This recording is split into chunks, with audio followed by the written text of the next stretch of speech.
Ayan mga lods, ayan gagawa naman tayo ng ating recipe for today mga lods. Ayan yung ulo ng maya-maya mga lods, pinachop-chop ko na yan. At siyempre sinamahan natin ng laman mga lods. Ayan. Ayan. Yan ang gagawin nating ulam natin sa tanghalian mga lods. At siyempre ito yung ating mga ricado mga lods.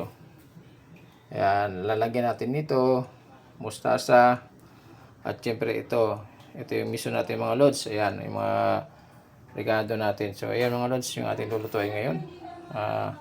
Samahan nyo ako mga lods hanggang sa matapos yung ating video. Tara mga lods.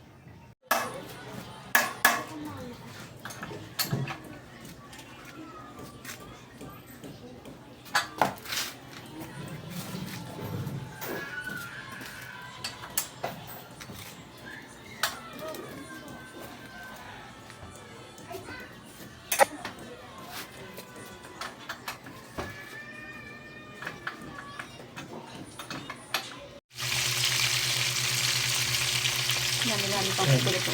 Dito natin yung mga lods.